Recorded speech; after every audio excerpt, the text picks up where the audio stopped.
अस्सलाम वालेकुम नाज़रीन, मैं हूं मंसूर अली खान। प्रोग्राम में आपको खुशामदीद कहेंगे। नाज़रीन, 9 मई के पहले फैसलों की बाज़गश्त अभी फिजाओं में मौजूद थी कि फैसलाबाद की इंसदाद दहशतगर्दी अदालत ने आज एक और फैसला सुना दिया। इस बार तहरीक इंसाफ के 59 रहनुमाओं और कारकुनों को 10-10 साल कैद, जबकि 16 अफराद को 3-3 साल की सजा सुनाई गई। उमर अयूब, जरताज गुल, शिबली फराज और कमल शोजब जैसे नुमाया नाम अब महज सियासतदान नहीं, अदालती तहरीरों का मुस्तकिल हवाला बन चुके हैं। ये फैसले सिर्फ फाइलों में बंद कानूनी जुमले नहीं, बल्कि कौमी बयानिए के उन सफ़ात पर तहरीर हो रहे हैं जहां हर सजा एक इशारा है और हर नाम एक नई अलामत बन गया है। नाज़रीन, इस गैर यकीनी दबाव और फैसला कुन फिजा में आज तहरीक इंसाफ के सेक्रेटरी जनरल और सीनियर कानूनदान सलमान अकरम राजा ने सोशल मीडिया पर एक अहम पोस्ट की, जिसमें उन्होंने ऐलान किया कि आज एक ऐसा वाकया हुआ है जो अब मुझसे दो टोक फैसले का तकाजा करता है। मेरी जिंदगी खुली किताब है। कल मैं खान साहब से गुजारिश करके ओहदे से अलहदा हो जाऊंगा। मेरी वकालती खिदमात बिला मुआवजा हाजिर रहेंगी। सलमान अकरम राजा की जानिब से सेक्रेटरी जनरल के ओहदे से मुस्ताफी होने का ऐलान शायद एक वाज़े दस्तक है जो आने वाले किसी बड़े सियासी तूफान की पेशगोई भी हो सकती है। नाज़रीन, तहरीक इंसाफ के रहनुमाओं को सजाएं और सलमान अकरम राजा की जानिब से मुस्ताफी होने का ऐलान एक ऐसे वक्त में सामने आया है जब मुल्क में माफ़ी के तसव्वुर पर नई बहस ने जन्म लिया है।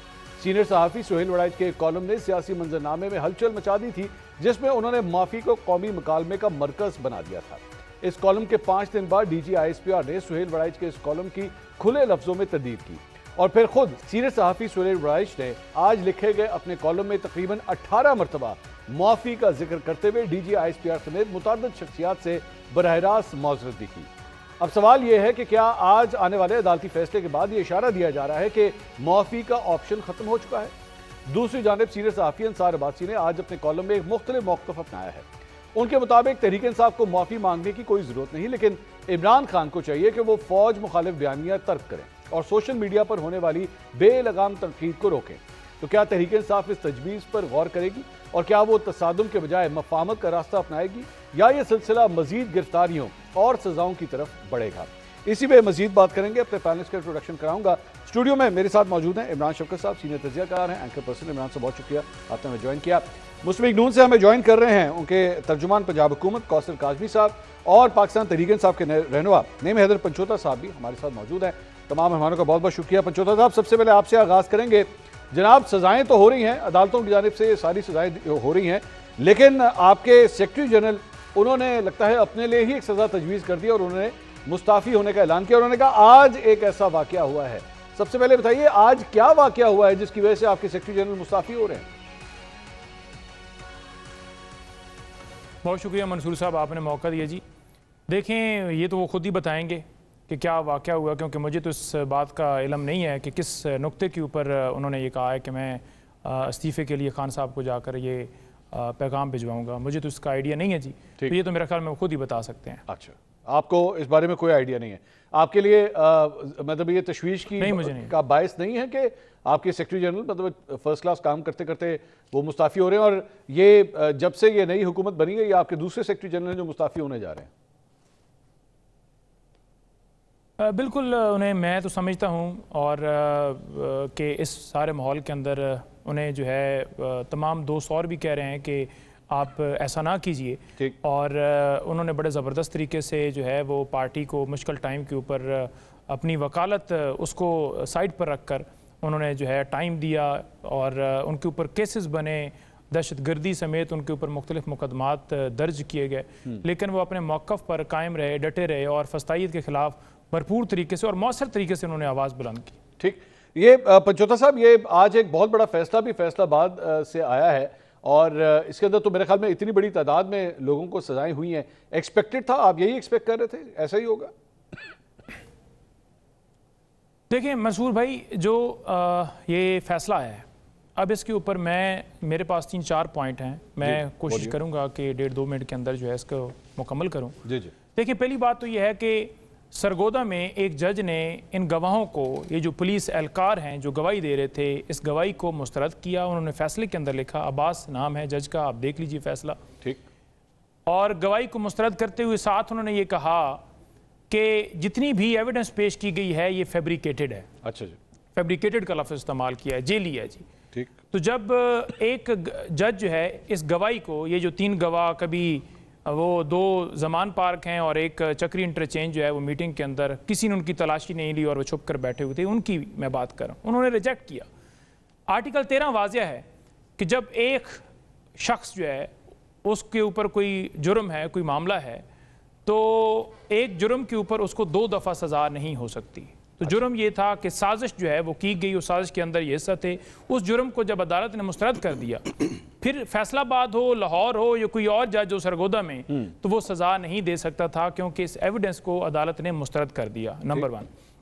नंबर 2, इसके अंदर ये नुक्ता देखें कि आज अगर बिलाल एजाज और अहमद चट्टा की बात की जाए या दीगर की बात की जाए तो 40-50 साल सजाएं ओवरऑल, यानी 3-4-5 केसेस के अंदर उनकी 10-10 साल की कैटेगरी से वो बन चुकी हैं। ठीक। तो इसका मतलब ये है कि इमरान खान के ऊपर अगर 300 के करीब केसेस हैं तो 3000 साल जो है वो आप सजा देंगे।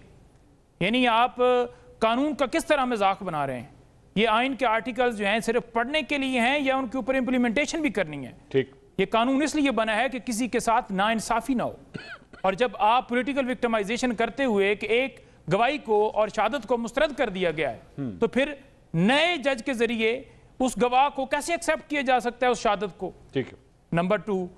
नंबर 3 बात ये रह गई कि राना सनाउल्लाह का डेरा हो या कोई अस्करी बिल्डिंग हो, ठीक है जी, उसमें आपने तो बड़ा पहले एक फर्क वाजिया सुना होगा। ये बात होती हुई कि तनसीबात के ऊपर हमले किए गए, जो इल्ज़ाम है आपने जो है वो रियासत के ऊपर हमला किया, तो राना सनाउल्लाह का घर भी रियासत है कि वहां भी 10 साल हुई है और यहां भी 10 साल हुई है। अच्छा, 3 बातें आ गई। नंबर 4 बात ये रह गई कि जब राना सनाउल्लाह के घर एक इल्ज़ाम लगाया गया कि उन्होंने जाकर हमला किया है, कोई दरवाज़ा तोड़ा है, कोई खिड़की तोड़ी है, जो भी वो सारा था, तो क्या जिन्होंने सुप्रीम कोर्ट के ऊपर हमला किया उनको भी सजा मिलेगी? ठीक है। क्या जिन्होंने इमरान खान जमान पार्क में मौजूद होते हैं और उनका घर है, क्या जो वहां हमला किया गया उनको भी कानून के कटहरे में लाया जाएगा? क्या इमरान खान के ऊपर जो कातलाना हमला पंचोता साहब हुआ उसके ऊपर भी उनके ऊपर कार्रवाई होगी? बिल्कुल ठीक है। पंचोता साहब, हाई कोर्ट के अंदर दो जुमलों के अंदर एक एक करके चलते हैं। आपने फरमाया जी राना सनाउल्लाह के घर पे हमला हुआ, तो क्या ये भी तनसीबात की तरह है जो 10 साल राना सनाउल्लाह के घर पे हमला हुआ है, ये मानते हैं आप या ये भी नहीं मानते आप? देखिए, मैं उस एफआईआर के मुताबिक उस इल्ज़ाम की बात कर रहा हूं जिसमें यह कहा गया कि उन्होंने हमला किया, आग लगाई, जलाओ किया, घराव किया। हम तो इस सारे मामले को मुस्तरद करते हैं और 3 महीनों के बाद यानी हमला नहीं हुआ, लाए गए हैं पुलिस वाले एहलकार। इन्होंने कहा आपका पॉइंट ऑफ व्यू ये है कि हमला हुआ ही नहीं है, राना सनाउल्लाह के घर पे कोई हमला नहीं हुआ, आप ये फरमा रहे हैं? देखिए बिल्कुल, हमारे किसी कारकुन ने उनके घर के ऊपर हमला नहीं किया। ठीक है। और अगर किसी ने किया है तो कानून के मुताबिक देखा जाएगा कि एक बिल्डिंग या दरवाजा तोड़ने के ऊपर क्या जुर्म बनता है। मेरे घर का दरवाजा तोड़ा गया, मेरे घर में हमला किया गया, मेरे घर के कैमरे उतारे गए, मेरे घर के जो है वो खिड़कियां तोड़ी गई, मेरे घर में पुलिस एहलकार दाखिल हुए, क्या उसके ऊपर भी कोई 10 साल किसी को सजा होगी? ठीक है। ठीक। क्या जो इमरान खान को 9 मई को इस्लामाबाद हाई कोर्ट से अगवा किया गया था, क्या इस्लामाबाद हाई कोर्ट के ऊपर जो हमला किया गया था, जो कि अमर फारूक साहब ने भी कहा था, क्या उसकी भी कोई एफआईआर या उसके ऊपर भी कार्रवाई और उसके ऊपर भी जाके सजा होगी? नईम साहब, आपको तो सर एक मिनट नईम साहब, आपको तो इस तरफ जाने की जरूरत ही नहीं ना कि उस पे भी होगा या इस पे भी होगा या उसके साथ भी हुआ। आपका तो केस ये बनता ही नहीं है, क्योंकि आप तो बेसिकली वाकई से ही इख्तिलाफ कर रहे हैं कि ऐसा कुछ हुआ ही नहीं है। आप तो इसी से इख्तिलाफ कर रहे हैं ना, फिर आपका तो उस तरफ जाने की जरूरत ही नहीं है। इख्तिलाफ कर रहा हूं, लेकिन मैं ये गुजारिश कर रहा हूं कि हमारे ऊपर तो पॉलिटिकल विक्टिमाइजेशन की गई है। अच्छा, लेकिन जो एक्चुअली सीसीटीवी फुटेजेस मौजूद हैं कि जुडिशियल कॉम्प्लेक्स किस तरह एहलकार जाकर इमरान खान के ऊपर हमला कर रहे हैं, हाँ, लोगों को उठा रहे हैं, और जो गोलियां तक चलाई गई हैं डी चौक के अंदर 9 मई के ऊपर जो हमारे शहीद हुए हैं, या पॉलिटिकल विक्टिमाइजेशन आए रोज सीसीटीवी फुटेज सोशल मीडिया भरा पड़ा है, हर रोज किसी न किसी के घर में छापा मारा जाता है। क्या उनके ऊपर इजाजत दीजिएगा या नहीं मिलेगा? कौसर काज़मी साहब, क्या ये इंसाफ है या ये खुला तजाद है? एकदम ही सुहेल बड़ाई साहब याद आ गए। क्या ये इंसाफ हो रहा है या आपके ख्याल में ये तजाद है? क्योंकि वो खुद ये कह रहे हैं कि देखें हमारे साथ भी तो सब कुछ, नईम साहब कह रहे हैं मेरे अपने घर पे भी हमला हुआ, भाई उसका कौन कसूरवार है? बिस्मिल्लाहिर्रहमानिर्रहीम, रब्बि सल्ली अला मुहम्मद व आले मुहम्मद। बहुत अच्छे तरीके से पहला सवाल इन्होंने लेफ्ट किया हालांकि मैं नहीं समझता कि नईम हैदर मंजोथा जैसा इंसान जो है वो कह दे कि मुझे नहीं पता कि सलमान अकरम राजा जो हैं वो इस्तीफा क्यों दे रहे हैं। अच्छा। बाकी कारकुनान के हवाले से जो मंसूर ये बात कर रहे हैं कि हमारे नहीं थे, बिल्कुल ये तो लाताल्लुक नजर आते हैं उनसे। वो बेचारे जिनको सजाएं हुई हैं उनकी तरफ मेरे ख्याल में जो नईम हैदर मंजोथा नजर आते हैं अलीमा खान साहिबा के साथ खड़े हुए, कारकुनान के हवाले से इनका कोई वकला बरादरी में कोई एक बंदा आवाज उठाता हुआ नजर नहीं आता उन अफराद के लिए जो कि पाबंदे सलासुल हैं। इसीलिए तो ये मामला हुआ कि एक साल के अंदर 2024 से 25 तक 16 कॉल्स आती हैं तहरीक इंसाफ की तरफ से एहतजाज की, और 16 की 16 कॉल्स नाकाम होती हैं। क्यों होती हैं? उनको पता है कि हमारे पीछे कोई नहीं आएगा। पहले एक लॉलीपॉप दिया गया कि इमरान खान खुद लीड करेंगे एक एहतजाज को, उनके बच्चे आ रहे हैं, फिर अचानक उनके जो नायक हैं वो गुम हो जाते हैं, वो नहीं आ रहे। अब अवाम बड़ी समझदार हो चुकी है, बिल्कुल इनका लाताल्लुक होना बनता है अपने उन अफराद से। अब ये कह रहे हैं कि रियासत तो नहीं था राना सनाउल्लाह का घर।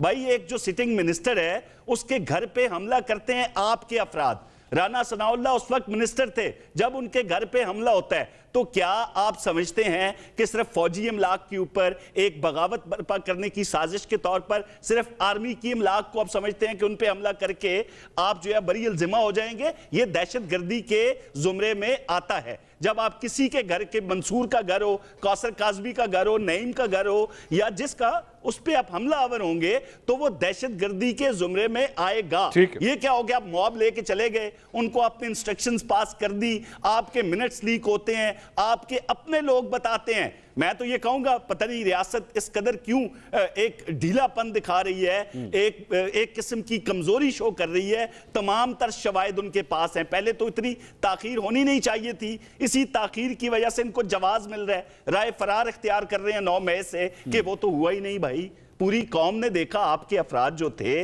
वो सड़कों पर थे, सरकारी अमलाक पे हमले कर रहे थे, अंधा तो कोई नहीं, हर इंसान ने वो मंजर देखे हैं। अब जो है कि हो नहीं सकता कि आप उससे बच सकें। माफी मांग के भी लोग इनसे मुतालबा कर रहे हैं कि आप माफी मांगें, आप इजहार शर्मिंदगी करें। जो वो तो खत्म होगी ना सर, लेकिन इनकी तरफ से सर वो तो खत्म होगी ना। वो तो उन्होंने कहा कि माफी वाला ऑप्शन है ही नहीं, बल्कि जाके इमरान खान से माफी मांगे। तो उन्हें एक बड़ा क्लियर कट पाकिस्तान तरीके से आपने मौकफ ले लिया है सर उसके ऊपर। अब आप लोगों ने माफी मांगनी है इमरान खान से। नहीं, ऐसे मामले में मंसूर, जब एक जमात फिर एहतजाज के हवाले से हम पे फस्तायत का इल्जाम लगाएगी कि ये फस्तायत है, हमें इजाजत नहीं देते, भाई पहले जो आपके जराइम है, साबित शुदा चीजें हैं, उनसे आप जो है वो बिल्कुल लाताल्लुक हैं। तो फिर एक हुकूमत आपको किसी और एहतजाज की इजाजत कैसे देगी जब माजी का तर्ज अमल आपका बताता है कि आप आगे क्या करेंगे? इजाजत दीजिएगा। इमरान साहब, सबसे पहले जरा ये सलमान अकरम राजा साहब के हवाले से तो पंचोदा कह रहे मुझे नहीं पता, आपको पता है क्या हुआ है? ये क्यों रिजाइन? ये इनके जो हम तक खबरें पहुंची हैं वो व्हाट्सएप ग्रुप्स में इनके डिस्कस हो रहा है, और जब बात एक दफ़ा निकल जाए, किसी ग्रुप में आ जाए, तो फिर वो रुकती नहीं है। ठीक, वो अलीमा बीबी ने कोई उनके बारे में इनको कोई गिला शिकवा है, वो जो रिपोर्ट किया जा रहा है वो तो ये जो ज़राए से ही कि जी के वो इमरान खान साहब ने चूँकि कहा है कि ज़िमनी इंतखाबात जो हैं उनका हमने बाइकाट करना है, तो इनकी जो पॉलिटिकल कोई कोर कमेटी है तो उन्होंने तजवीज़ जो है वो इमरान खान साहब की उनके कह के ज़रा नज़रसानी करें, हमें बाइकाट नहीं करना चाहिए। ठीक, तो वो अलीमा बीबी कह रही थी नहीं वो खान का फैसला आखिरी है, उन्होंने कर दिया सो कर दिया। इस बात के ऊपर कोई इनके दरमियान हुआ है, और अलीमा बीबी के बारे में ये कहते हैं कि जी उन्होंने सख्त अल्फाज बोले हैं। अच्छा, तो इस वजह से उन्होंने फिर ये फैसला किया। नहीं, लेकिन अलीमा बीबी तो वो तो कहती हैं कि मेरा पार्टी के साथ मामला के साथ कोई ताल्लुक नहीं है, मैं सियासी नहीं ये तो फिर वो इंस्ट्रक्ट किस तरह कर सकती हैं पार्टी के सेक्रेटरी जनरल? नहीं, वो तो जितना उनका ताल्लुक है और जितना ताल्लुक नहीं है वो तो हमें भी नजर आता है, आपको भी नजर आता है। नहीं सर, वो इनके जब भी अरेस्ट वगैरह हुए हैं या उनके साथ अभी जिस तरह बच्चों को भी गिरफ्तार किया गया, बेटों को भी, उन्होंने कहा ये तो सियासी लोग नहीं, आप इनके अगेंस्ट क्यों एक्शन ले रहे हैं? अब ये उनकी अपनी तशरीह है। अब जो जिनको लगता है कि वो सियासी हैं उनकी अपनी तशरीह है। इवन के इनके व्हाट्सएप ग्रुप में जो बातें हो रही हैं वो तो सियासत के ऊपर गुफ्तगू थी, उसी के ऊपर हो रही हैं। और इवन मुझे याद है कि अलीमीन गंडापुर साहब ने कहा कि हम इस्लामाबाद आएंगे, साथ में अलीमा बीबी खड़ी थी तो वो कह रही थी नहीं वो खान ने मना किया, वो नहीं आ सकते। जी। तो वो उनका इनपुट होता है। ठीक, और वो चूँकि इमरान खान साहब ने, मुझे ये लगता है कि पॉलिसी बनाई हुई है कि मैंने ज़रा इनफरादियत कायम रखनी है कि पार्टी की जो अमल दखल है वो उसके अंदर ख़ानदान नहीं है, तो वो बाकायदा टाइटल नहीं है उनके पास कि ये वाइस प्रेसिडेंट है या ये चेयरमैन है या ये को चेयरमैन है जिस तरह बाकी पार्टियों में है। तो कोई नायब सदर है, नहीं, टेक्निकली स्पीकिंग तो सलमान अकबर बरादरी साहब सेक्रेटरी जनरल भी नहीं है, क्योंकि उनके नाम के सिग्नेचर्स के साथ कुछ भी नहीं हो सकता जी। इलेक्शन कमीशन ऑफ पाकिस्तान उनको सेक्रेटरी जनरल एक्सेप्ट ही नहीं करता। इलेक्शन कमीशन में तो खैर कुछ भी नहीं है, वही ना। तो वो मुस्ताफी कहाँ से हो रहे हैं? खान साहब की नजरों में, उनके कागजों में अपने नजरिए, वो जो एक निजी सतह के ऊपर जो बंदोबस्त है पाकिस्तान उसके अंदर, वो उसके अंदर ये जो फैसले आए हैं फैसलाबाद के हवाले से, ये अभी आपने पंचोता साहब की, उन्होंने कहा कि जनाब इंसाफ होना चाहिए, अगर वो गलत था तो हमारे घरों पे जो अटैक्स हुए हैं नहीं, वो भी गलत है। थोड़ी सी देखे कि पंचोता साहब जो हैं वो कानूनदान हैं, उनको मुझसे ज़्यादा बेहतर पता होगा कि जो लेजिटिमेट वायलेंस होता है वो अथॉरिटी सिर्फ स्टेट के पास होती है। ये एक मतलब नामुनासिब सी तशरीह है, लेकिन पॉलिटिकल साइंस में इसकी तशरीह ऐसे ही की जाती है। ठीक, तो अगर इसकी मिसाल ऐसे है कि अगर कोई जज किसी शख्स को सज़ाए मौत सुनाता है तो उसके ऊपर अगर अमल दरामद हो जाता है, तो अगर कोई उस कत्ल की सज़ा पाने वाला या फांसी लगने वाले का कोई लवाहिक जो है, कोई रिश्तेदार बेटा उठ के जाके उसको फांसी देगा तो वो कानून में जुर्म होगा। ठीक, या उसको कत्ल करेगा तो कत्ल का बदला कत्ल इस तरह नहीं होता। ठीक, जिस तरह पंचोता साहब ने कहा कि जी हमारे घरों के ऊपर रेड हुई, तो वो पुलिस के पास ये एक लेजिटिमेट इख्तियार है। उनके पास ये भी इख्तियार है कि वो कैमरे तोड़ दें, दरवाजे तोड़ दें, बड़ा कुछ करते हैं, बड़ा कुछ करते हैं। नहीं, बात करते हैं कि नहीं, मैं कह रहा हूँ राइट की, क्या ये राइट है? नहीं, मुझे ये ज़ाहिर तो ये पंचोता साहब खुद बता रहे हैं, मैं गुजारिश कर रहा हूँ कि ये ज्यादती लगती है। हाँ, ये नहीं होना चाहिए। अच्छा, उसका फिर वो अगेन कि उसका एक कानूनी तरीकाकार है कि आपको पुलिस के खिलाफ एक कंप्लेंट फाइल करनी पड़ेगी। तो वो पाकिस्तान में कितना इन चीज़ों के ऊपर अमल होता है, कितना नहीं होता, कभी कभार हो भी जाता। कुछ लोग जो होते हैं कि वो जो खड़े रहते हैं वो ले लेते हैं फैसला, ठीक, तो इंसाफ करवा लेते हैं। तो ये मामला आगे किस तरह चलेगा सर? आगे आ जाए जरा। अब ये मामला आगे किस तरह चलेगा? माफी के हवाले से, माफी का चैप्टर बंद हो गया, सुहेल वड़ैच साहब के कॉलम के तरदीद के बाद ये खत्म होगी बात। अच्छा, वैसे मेरा तो ये ख्याल है कि वो को ज्यादा बुरा बना लिया गया था उस कॉलम का। उस कॉलम में मुझे तो बड़ा, मैंने सोचा देखा, मुझे तो इस तरह की कोई बात नहीं लगी। ठीक, जो फील्ड मार्शल साहब ने वहाँ पर गुफ्तगू की थी वो रिपोर्ट हुई, और वो एक से ज़्यादा ज़राए से रिपोर्ट हुई, और इवन के उसी 11 अगस्त की वो तकरीर है और 14 अगस्त को हमारे पास वो वीडियोस भी आ गई थी, जिसमें वो नज़र तो नहीं आ रहे थे लेकिन उनकी आवाज़ आ रही थी।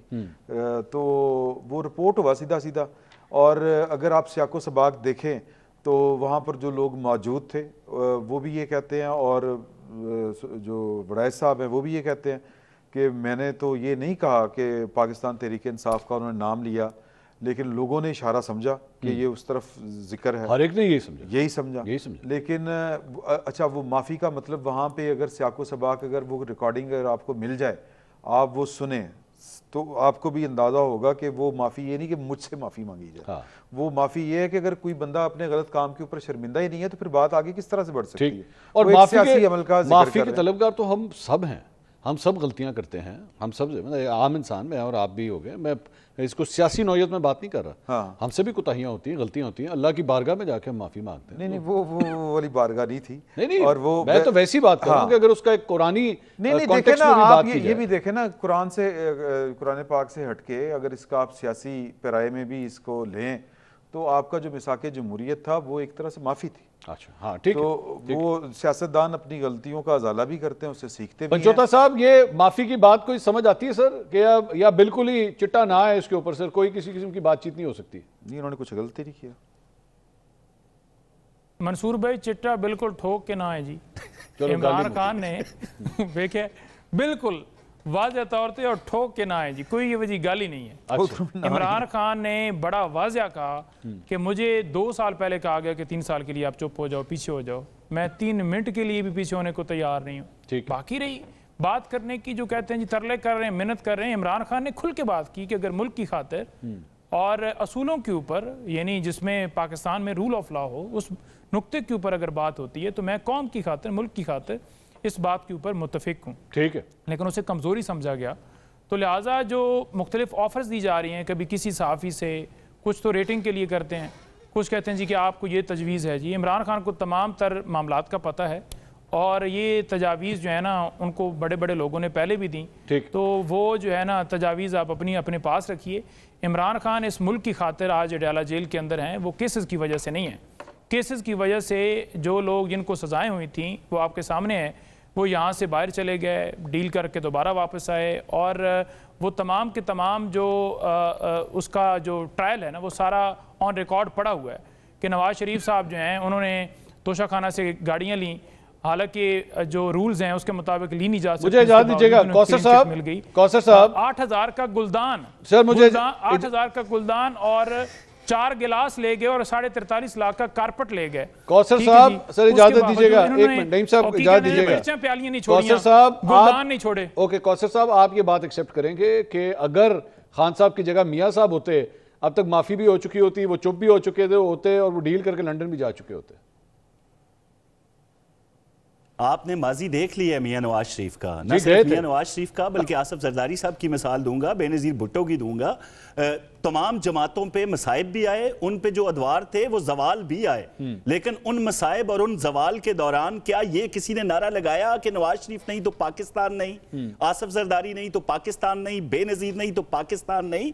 ये नारा सिर्फ इनकी जमात की तरफ से आया था। तो उस नारे को अमली जामा पहनाया इन्होंने, ना सिर्फ 9 मई को, उसके बाद से अब तक। अभी तो नईम हैदर बोला, मैं समझा मेरे साथ शहबाज गिल बैठा हुआ है कि भाई माफी के हवाले से चिट्ठी ना है, जो हमने रियासत के खिलाफ अलम बुलंद किए, हम ना उन पे शर्मिंदा हैं, ना हम उन पे माफी मांगेंगे, और हमारा तर्ज सियासत और हमारा तर्ज अमल वही रहेगा जो आज से पहले था। नाज़रीन, सवालात का सिलसिला जारी है, यहाँ वक्त हुआ एक ब्रेक का, ब्रेक के बाद फौरन वापस आएंगे, प्लीज स्टे विद अस। नाज़रीन, welcome back after the break. Naeem Haider Panchota साहब, कौसर काज़मी साहब और इमरान शफकत साहब हमारे साथ मौजूद हैं। सवालात के सिलसिले को आगे बढ़ाते। कौसर साहब, तर्ज सियासत की बात हो रही थी, जरा आपके तर्ज सियासत के हवाले से मैं बात करना चाहूंगा, क्योंकि बाहर जाने की बातें हो रही थी। मरियम नवाज साहिबा का जो दौरा जापान है वो बड़ा मौजूए बहस बना हुआ है। एक लंबी चौड़ी लिस्ट जो है वो सामने आई हुई है कि जनाब वो अपने फैमिली मेंबर्स को भी साथ लेकर गई हुई हैं, उसमें मेड्स भी शामिल है। ये इनकी पार्टी की ही एक रहनुमा है, उन्होंने वो पूरी लिस्ट ट्वीट की है। क्या हकीकत है, क्या वाकई मरियम नवाज साहिबा के साथ उनके दामाद, बेटी, मेड्स, ये लोग भी सारे गए हैं साथ?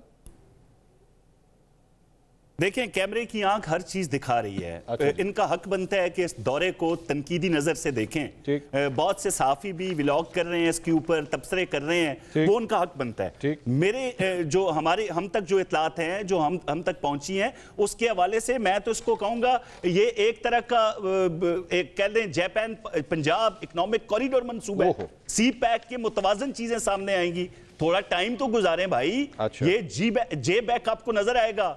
मैं ये मजाक में नहीं कह रहा कि ये जापान पाकिस्तान इकोनॉमिक कॉरिडोर के तौर पर ये जो दौरा है, इसमें ना सिर्फ तिजारत, तालीम, सेहत, इंफ्रास्ट्रक्चर, ज़राअत के हवाले से एक इनकलाब बरपा होने जा रहा है। सर, मेरा सवाल ये नहीं था तो मैडम, कौसर साहब, मेरा ये सवाल नहीं था। मुझे ये बता दीजिए कि जो जहाज यहां से मरियम नवाज साहिबा को लेकर गया, क्या उसके अंदर उनकी साहबजादियां साथ बैठी हुई थी? देखें मंसूर, अभी ये लिस्ट जो आई है, एक पीटीआई की खातून वो लिस्ट दे रही है और उसके अंदर 50 नाम इन्होंने। I don't care about PTI list sir, I don't care about PTI list, मुझे कोई परवाह नहीं है। मंसूर, मैं आपसे एक कैटेगोरिकल सवाल कर रहा हूं, क्या उनकी बेटियां इस जहाज में सवार थी या नहीं? आपने किसी फुटेज के अंदर उनकी साहबजादी को देखा? ये मेरे सवाल का जवाब नहीं है। जहां तक मेरी इतलात हैं, जो 12 से ये मेरे सवाल का जवाब नहीं। कौसर साहब, लोग हैं, क्या वो जहाज में थी या नहीं थी? मेरी इतलात के मुताबिक नहीं थी जी। अगर हो भी, अगर हैं भी, तो आपने माजी में देखा जो बेटे बेटियां नहीं थे वो हमें उम्रे पे नजर आए यार। उम्रा करने गए लोगों के बच्चों को लेके पूरे जहाज जाते रहे माजी के अंदर, और वहां से कोई सरमायाकारी या कोई चीज नहीं आती थी। कौसर साहब, what about that is not an argument sir, what about that is not an argument ना। आपने अपने जहाज का, अपनी सीटों का, अपनी टिकटों का मुझे जवाब देना है। क्या राहील और मेहरुन्निसा, राहील उनके दामाद और मेहरुन्निसा क्या उस जहाज में गए हैं या नहीं गए? क्योंकि आप तर्जुमान पंजाब हुकूमत, I want categorical answer, yes और नो। पता नहीं किस किस्म की। सर, मैं आपसे कैटेगोरिकल सवाल पूछ रहा हूं, हाँ या ना। कि सिर्फ सबसे पहले तो जहाज के पैसों की बात हो रही है ना, कि भाई वो जो एयरफोर्स का जहाज गया है वो कोई भाई लोकल, मैं आपको बताऊं कि मुजफ्फरगढ़ के अंदर जब झींगा फार्मिंग हो रही थी उस वक्त 3 हेली यूज हुए, मैं भी उनमें शामिल था। मैं भी उनमें शामिल था। आप 3 हेली के पैसे भी कौसर साहब, आप तर्जुमान पंजाब हुकूमत है, आपकी फिर भी समझ आती है। मैं दोबारा ये सवाल कर रहा हूं, क्या इनकी बेटियां और दामाद इस जहाज में सवार थे या नहीं? क्या ये 4 मेड्स जिनके नाम लिखे गए हैं, क्या ये 4 मेड्स भी उस जहाज में गई हैं या नहीं गई? भाई देखें कौसर भाई नहीं क्यों मैं बिल्कुल जवाब दे रहा हूं। नहीं मैं तो लेफ्ट तो कर ही नहीं रहा, मैं तो मंसूर के हर सवाल का जवाब दे रहा हूं। भाई जितनी बेटी के हवाले से बिल्कुल ये खबरें आ रही हैं, जहां तक मेरी इत्तलात है कि बिल्कुल बेटी साथ हैं उनकी, जो कि हमें नजर, ये भी आप जैसे अफराद से, क्योंकि मैं यहाँ पे था नहीं, मैं इराक में था, मैं अरबईन पे था, चेलम था, जैसे आप थे, आप लेफ्ट कर रहे थे ना। बात इनकी मंसूर, मुझे एक सेकंड दें, ये जैसे आप और मैं भी लेफ्ट कर रहा हूं, एक मिनट कौसर साहब, एक मिनट, नईम साहब आपने बीच में इंटरप्ट नहीं करना, let him answer, I want a clear cut answer, because ये चीज तर्जुमान पंजाब हुकूमत ही क्लियर कर सकता है और कोई नहीं कर सकता। गो अहेड कौसर साहब। मैं तो बिल्कुल उस दौरे पे तनकीदी जायजा मैंने पहले भी आपको कहा, आप भी लें, ये भी ले मौसूफ, मैं उस दौरे की कामयाबियां जानता हूं। सर मुझे कामयाबियों की इस वक्त बात नहीं हो रही कौसर साहब, मैं कौसर साहब इस वक्त आप इसको कामयाबियां गिना के, सर मैं कहता हूं मरियम नवाज साहब वहां से 200 बसें फ्री उठा के ले आई, 40 ट्रेनें उठा के फ्री ले आई, मैं अब इससे डिस्कस ही नहीं कर रहा। मेरा पॉइंट ये है, क्या जो पाकिस्तान एयरफोर्स का जहाज है, क्यों ना आखिर जापान ही लेके, नहीं मैं कहता हूं भाईजान वो बहुत कुछ ले आई होंगी। मेरा सवाल ये क्लियर करें, क्योंकि कंफ्यूजन है, क्या उनकी फैमिली ने और मेड्स ने ट्रेवल किया है जहाज पे या नहीं? मुझे सिर्फ क्लियर कट इसका जवाब दे दें। देखें कोई मेड उसमें नहीं है, ये एक मुबालगा आराई है, ये तनकीद नहीं, झूठा इल्जाम है, ये बहुतान तराजी है, बुग़्ज़ नवाज में मुब्तला होके बुग़्ज़ मरियम नवाज में, क्योंकि तीनों सूबे देख लें, अगर काम होता हुआ आपको नजर आ रहा है तो पंजाब में हो रहा है। और पंजाब के हवाले से जो चीजें मैंने आपको बताई हैं कि दौरा जापान, मैंने वैसे नहीं कह दिया कि जापान पंजाब इकोनॉमिक कॉरिडोर के तर्ज के मंसूबे आपको नजर आएंगे पंजाब के अंदर, तो ये मैं हवा में बात नहीं कर रहा। उसमें अगर आप थोड़ा बर्दाश्त कर लें, अगर चंद अफराद उसमें नजर आ गए तो उन पे तनकीद ठीक है, जायज है आपकी, मैं उस पर कोई एतराज नहीं कर रहा, लेकिन आपको इसके दूर रस्त नताइज नजर आएंगे, तो इसलिए दरगुजर करते ना चाहिए, ये कुछ नहीं होता। वो क्या पंजाब जापान, भाई ये नईम हैदर की मिसाल ये है ना मंसूर, एक मिनट, नईम हैदर की मिसाल यहाँ से चंद किलोमीटर दूर एक गांव है जिसको कहते हैं, एक सेकंड, मैसिया सक्कोस का नाम है, वहां से एक शख्स अपनी भैंस बेचने के लिए निकलते हैं ना, रस्ते में जो व्यापारी होते हैं वो 3-4 लोग बिठा देते हैं, वो उसको कहते हैं यार ये अपना संडा बेचेगा, वो कहता है यार ये संडा नहीं ये भैंस है, वो कहते हैं नहीं यार संडा है, फिर अगला बंदा भी यही कहता है, तीसरा भी, चौथा भी यही कहता है, और पांचवे पे जाके वो बंदा मान जाता है कि यार वाकई ये मेरी भैंस नहीं संडा ही है, जो देना है दे दो, ले लो। भाईजान इनकी कैसेट है जो बार बार रिपीट होती रहती है, बार बार वही इल्जामात हैं। अभी आपने सुन लिया, कोई नई चीज सुनी आपने नईम हैदर ने जो नई चीज बता देता हूं। अच्छा जल्दी से नईम साहब को कमेंट कर दे, मैंने इमरान साहब के पास जाना जी। नईम साहब गो अहेड। मैं बड़ा जल्दी, मैंने ना वो तस्वीर देखी जहाँ पर मरियम साहबा जो है ना वो हाथ मिला रही हैं वहाँ किसी शख्सियत से, तो मुझे याद आया कि नवाज शरीफ साहब जो है ना वो उन्होंने तो बेनज़ीर के मोहतरमा बेनज़ीर के ख़िलाफ़ एक कैंपेन चलाई कि कोई भी औरत जो है वो सियासत के अंदर नहीं होनी चाहिए, उसको जो है वो जुमा नहीं करवाना चाहिए, यानी खुतबा जो होता है वो नहीं करना चाहिए, और इसी तरह ऊंची आवाज के अंदर आप ये वाकई वसूख से कह सकते हैं नवाज शरीफ ने ये मुहिम चलाई, अपनी वारी तो बोला नहीं दसो दस सही ना नवाज शरीफ। अच्छा इसमें नुक्ता जो है मैंने निकालना है, जो ऊंची आवाज के अंदर जो है वो कुरान पाक जो है वो नहीं पढ़ सकती। मकसद ये था कि बेनज़ीर जो है ना वो जुल्फ़िकार भुट्टो के बाद उसको आउट किया जाए, ठीक है जी, ये नहीं पूरा उन्होंने इस्लामी कैंपेन चलाई, लेकिन जब वो हाथ में ला रही थी ना तो मुझे वो सारी स्टोरी समझ आई। बहरहाल फिर मैंने यही सोचा कि भाई इतने नाराजगी थी, कैप्टन सफ्तर दी बनती है, मेरी तो बनती नहीं। सर ये कम ऑन नईम साहब, नईम साहब आपको सारी चीजें नईम साहब नहीं बिलो द बेल जा रहे हैं, नईम साहब ये जब आपने नईम साहब प्लीज आप मानते हैं आप यार पीपल्स पार्टी से पूछें ना, आप पीपल्स पार्टी से पूछें, ठीक है, जिनके आप इत्तेहादी हैं आप दोनों। जी जी मेरे पास यहाँ पे लाहौर स्टूडियो में मौजूद नहीं, आप इस्लामाबाद में, मैं आपको वहां पे रोक टोक भी नहीं सकता, आपकी रिक्वेस्ट है प्लीज इस डायरेक्शन में ना जाएं। मैंने जो सवाल जिस पैराहे में किया है उसी तक रहिए, इस किस्म के कॉन्टेक्स्ट मत दें, क्योंकि अगर आपने नईम साहब इधर जाना शुरू किया ना तो दूसरी साइड ना फिर लंदन चली जाएगी। नईम साहब दूसरी साइड लंदन चली जाएगी, मत करें। कैप्टन सफदर दी है कि उसकी करना है, छोड़ दे मंसूर, मुझे सिर्फ एक सेकंड दें, मैं हल्फन ये बात कर रहा हूं, कलमा पढ़ के ला इलाहा इल्लल्लाह मुहम्मद रसूलुल्लाह, अब भी इन्होंने झूठ बोला है, ये टोटली मियां नवाज शरीफ के हवाले से यही तो मैं मसला आपको दिखा है देता कौम हूं। के कानों में। मैं नहीं, आपको दिखा आपने देता कहा हूं। जी वहां पे मुहिम चलाई मैं अच्छा आपको मुझे दिखा देता हूं। औरत मैं आगे जा रहा हूं जी। बेनजीर के खिलाफ नहीं हुआ इस अच्छा तरह। जी मैं आगे जा रहा नहीं हुआ इस हूं, तरह। मैं आगे जा रहा हूं फिर आप जी। ये कह रहे हैं मियां नवाज शरीफ के हवाले से। सर मैं आगे जा रहा हूं भाईजान, मैंने नाले भी हलफ दे छो जितने ने अपने हल्के अच्छा से। मैं आगे नाले भी चलूं, दे बस छड्डो। करें ना, बस करें, फिर कैसेट लग मेरी गई ना, रिक्वेस्ट मच ठंडे है, है, बस गल तो करें, हुई। हलफ जितने बस शुरू करें। किए थे तो सारे नाज़रीन सवालात का सिलसिला जारी है, यहाँ वक्त हुआ एक ब्रेक का, ब्रेक के बाद फौरन वापस आएंगे, प्लीज स्टे विद अस। नाज़रीन welcome back after the break. Naeem Haider Panchota साहब, कौसर काज़मी साहब और इमरान शफकत साहब हमारे साथ मौजूद हैं। सवालात के सिलसिले को आगे बढ़ाते हैं। इमरान साहब ये जस्टिफाई हो सकता है सर, वो कह रहे हैं कि क्या Punjab Japan corridor, Japan Punjab corridor केड़ा पता नहीं, वो दोनों कोई नाम इन्होंने लिया है अभी कौसर भाई ने। Japan Punjab economic corridor, Japan Japan Punjab economic corridor वो कह रहे हैं, वो ये बनने लगा है तो जिसकी वजह ओ से भाईजान इत्थों पंजाब च पुल निकलने हैं तो जापान ही चलाना है। नहीं आप जो इमरान साहब को जवाब देने दें जी। इमरान साहब देखें ये जस्टिफाइड तो नहीं है। अब अगर ये कहें कि जी कि ये बड़ा अच्छा हमने काम किया है और इसका मुआवजा ये लिया कि बच्चों को सैर करवा दी सरकारी खर्चे के ऊपर, ये कहना चाह रहे हैं? नहीं वो कह रहे हैं वो उनकी बेटी गई हैं लेकिन उन्होंने अपनी टिकट के पैसे दिए हैं। किस पे? एयरफोर्स वन में मेरे ख्याल में उसी पे ही है जी, इसी रही है ना कौसर साहब, एयरफोर्स वन पे गई है लेकिन अपनी टिकट के पैसे दिए हैं। पेड बाय पंजाब गवर्नमेंट जी, पाक एयरफोर्स का फजाइया, पेड बाय पंजाब ये गवर्नमेंट, सिद्धू जिस साहब तरह को पहले पैसे हेली नहीं भी लोकल सर मैं बेटी की टिकट पैसे किसने पे दी किए है? जाते हैं। बेटी के आपने पहले कहा था बेटी के टिकट ने अपनी टिकट के पैसे दिए हैं, वो किसको दिए हैं? नहीं मैंने टिकट का नहीं, मुझ पे देखिए मंसूर ऐसे ना करें। बताइए, मैंने ये बताइए, कहा है कि please पंजाब clear कर दें। गवर्नमेंट ने हाँ। आज से पहले भी जितने बार हेली भी यूज हुए हैं वो पंजाब गवर्नमेंट ने पे किया एयरफोर्स को। सर बेटी ने किस तरह ट्रेवल किया मैं ये पूछ रहा हूँ। ये वैसे ही सर दे दिया बेटी गया। ने किस तरह ट्रेवल किया मैं ये पूछ रहा हूँ, क्या उन्होंने अपनी टिकट के पैसे दिए हैं या वो वैसी गई? मैंने तो वो भी शकूक के तहत आपको खबर दी है, आई एम नॉट श्योर कि वो साथ भी आई या नहीं। ये तो खबरें आ रही हैं, हर तरफ से व्लॉग हो रहे हैं, इस पे बातें हो रही हैं, तो मैंने हवाला दे दिया। अगर बेटी गई भी है तो माजी में हमने देखा। चले एक काम करते हैं ना कौसर साहब, एक काम करते हैं, अगर मैं अगर के साथ आपके सामने एक प्रपोजल रख देता हूं कि अगर उनकी बेटियां, अगर उनके दामाद, अगर उनकी मेड्स मरियम नवाज साहिबा के साथ इस जहाज के अंदर गई हैं तो आप इसकी मजम्मत करते हैं?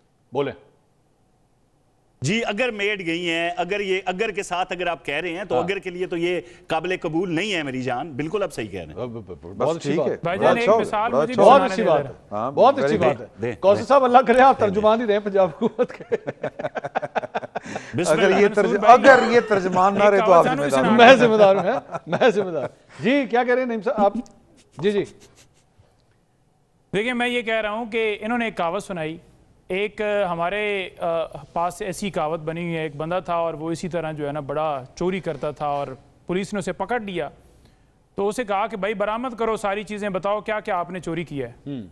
तो उसने कहा ये आप माल्टा खा रहे हैं, मुझे माल्टा दी। उसे गर्म तवे के ऊपर खड़ा किया हुआ था, तो उसने माल्टा जो है खाया, तो उसके बाद उसने कहा कि हुण मैनू मना के विखाओ। इन्हां दी गल यही है कि जो कुछ है, जो कुछ इन्हां कीता है, जो कोई लुट मार की है, इलेक्शन होवे या पैसा होवे, तुसी मना के विखा दो तो मैं तो मान जाऊंगा। नहीं मनणगे। नहीं हमें तो नहीं, हमने नहीं अच्छा, मानना था भाई। नईम साहब, वो नहीं मानना। अच्छा नईम साहब, अदालतों ने मानना था जहां से आप नहीं ये नईम साहब, नईम साहब एक मिनट कौसर साहब, कौसर साहब एक मिनट, कौसर साहब आपने, नईम साहब कौसर साहब ने तो ये कह दिया तुसी नौ मैं ही नहीं मान रहे सर। एक मिनट कौसर साहब, एक मिनट, मैं ये नईम साहब मैं कह रहा हूँ, अवाम ने बता दिया। कौसर साहब ये कह रहे हैं, कौसर साहब ये कह रहे हैं कि अगर उनकी बेटियां गई हुई हैं, अगर उनकी मेड्स गई हुई हैं तो मैं इसकी मजम्मत करता हूं। तो मैं आपके सामने भी ये रख देता हूं कि अगर सलमान अकरम राजा ने आपसी लड़ाई की वजह से इस्तीफा दिया है और उन्होंने बात नहीं मानी आपकी कोर कमेटी की, तो आप भी उसकी मजम्मत करेंगे? बताइए कि पूरी की पूरी कोर कमेटी को फारिग कर दिया। नहीं कोई कोर कमेटी, देखें ये पिछले हफ्ते भी उन्होंने ये बात भिजवाई थी खान साहब तक। हाँ। और इससे पहले भी बार कह चुके हैं कि मैं अपनी जो तमाम तर तवज्जो है, मैं पहले भी लीगल मामला देखता था तो मेरी उस पर मरकूज़ कीजिए। खान साहब के पास भी जाकर वो कह चुके हैं, तो वो उनका अपना फैसला है, लेकिन मैं समझता हूँ कि उन्होंने जितना मुश्किल टाइम के अंदर जो है वो स्टैंड लिया, उन्हें कंटिन्यू करना चाहिए। मेरी राय उनको यही है। ठीक जी। इमरान साहब ये देखा है मुख्तसर बोले, नहीं उनकी मर्जी है भाई, वो मैं जबरदस्ती, वो ज्यादा बोले तो आपको इतराज हो, कम बोले तो फिर आपको इतराज, तो गलत बात है। अच्छा ये हल्फन कह दे नहीं मैं इसको नहीं पता क्या हुआ है, बता दे क्या मुझे नहीं पता क्या यार हल्फन तो भाई ज़िमनी इंतखाबात के मामलात है, पता हो भी तो मैंने नहीं बताना, तो नहीं बताना, ये हुई ना बात। ये तो नहीं है ना कि मैं 45 छुपा रहा हूँ या 47 छुपा रहा हूँ, या मैं कोई चोरी छुपा रहा हूँ या डाका छुपा रहा हूँ। मैं तो खुल के बात कर रहा हूँ। मैं तो आपकी तरह नहीं हूँ ना कि आप तो मान ही नहीं रहे, पूरा शो गुजर गया है भाई, तुसी पहली बारी आपको बना बैड़ा कीता है। टिकट लैन आना पंजाब तो भी टिकट कराए ने थे प्रोटोकॉल वाली। अच्छा जी मैं आगे जरा चलूं, मैंने इमरान साहब से एक खबर लेनी है जी लाहौर की, एक मिनट ठहरे जरा। इमरान साहब ये आज हमाद अजहर साहब का क्या मामला हुआ है सर? ये इन्होंने कागजात भी जमा कराए, एक्सेप्ट भी हो गए और उसके बाद उन्होंने कहा जी मैंने इलेक्शन नहीं लड़ना। मेरा ख्याल है कि वो जो रायत इनको मिली हुई थी वो शायद वापस होती नज़र आ रही है। वो रायत जो थी मेरा ख्याल है हम दोनों इकट्ठे ही अफसोस करने गए थे, आप ही मुझे लेके गए थे। तो वो हाफिज फरद साहब थे, हमाद अजहर साहब थे, शौकत बसरा साहब थे। इन सब ने ये एतराफ़ किया कि जी हुकूमत ने और जो भाई लोग हैं इन्होंने बहुत ग्रेसफुली जो है वो हमारे अलाउ किया है, और कोई रखना नहीं डाला, कोई कुछ नहीं किया। बल्कि जब हम गए थे तो मरियम औरंगजेब वहाँ पे मौजूद थी। मेरे लिए बड़ी हैरानगी की बात थी, है ना। मैं नाज़रीन को जरा वो कहानी सुनाए प्लीज। नाज़रीन, हम लोग जब वहाँ पे गए हमाद अजहर साहब के यहाँ पे, हम अफसोस करने के मैं और इमरान साहब इकट्ठे गए, तो हम जब वहाँ पे पहुंचे तो वहाँ पे गेट के पास बड़ा रश था जिसकी वजह से उन्होंने दरवाजे बंद किए हुए थे। तो हमाद अजहर साहब के साथ एक अटैच एक शख्सियत जो है वो मेरे पास आई और उन्होंने मुझे और इमरान साहब को कहा कि मैं आपको पीछे के रास्ते से लेके चलता हूँ। मैंने कहा जी चलें। अब वो घर के बैक साइड से हमें लेके गए, तो वो जो किचन का रास्ता था हमें वहां से लेकर गए। मैं और इमरान साहब जब किचन के अंदर दाखिल हुए तो सबसे पहली शख्सियत जो किचन में हमें नजर आई वो थी मरियम औरंगजेब साहिबा। और मैं आप भी हैरान हुए, मैं भी बड़ा हैरान कि मरियम औरंगजेब साहिबा हमाद अजहर साहब के किचन में खड़ी हुई क्या कर रही है। लेकिन फिर जाहिर बात है हमने कहा चलें ये अच्छा रख रखाव है कि इवन दो सियासी मुखालिफिन है लेकिन वो अफसोस करने के लिए जो है वो वहां पे आई हुई है। लेकिन उसके बाद नून लीग के इतने रहनुमाओं के चक्कर लगे हमाद अजहर साहब के यहाँ कि मार्केट के अंदर ये खबर चलना शुरू होगी, अफवाह फैलना शुरू होगी कि हमाद अजहर साहब शायद नून लीग में जाने लगे हैं। नहीं पंजोता साहब भी उधर ही थे उस दिन। हाँ नहीं बल्कि हाँ नईम पंचोता साहब से भी हम दोनों की वहां पे मुलाकात हुई थी। लेकिन आज ये मेरे लिए बड़ा शौक, लेकिन मेरे सामने तो मरियम नहीं बैठी थी, वो किचन के अंदर होगी, मैंने उसको नहीं देखा। यार असि झूठ बोल रहे हैं, खुदा यार हम दो बंदे आपकी तरह का खौफ खाएं। वो जब बाहर निकली है तो उसके बाद वीडियो फुटेज बनी है भाई, अंदर बैठे हुए थे ना, वहां तो नहीं मरियम थी। वो तो वहां पे सारे मर्द बैठे थे। इमरान साहब वहां पे सारे मर्द हजरात बैठे हुए थे, खवातीन की निशस्त किसी और कमरे में थी, मरियम औरंगजेब साहिबा किचन में खड़ी हुई थी। मैं आपको ये बता रहा हूँ खवातीन के लिए अलग निशस्त।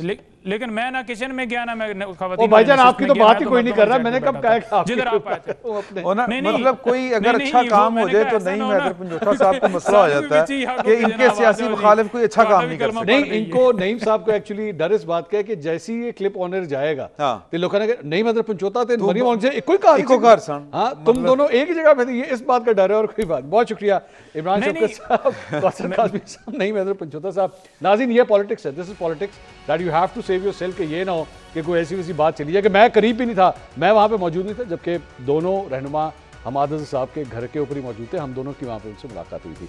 कल आपसे दोबारा मुलाकात होगी। अल्लाह हाफ़िज़।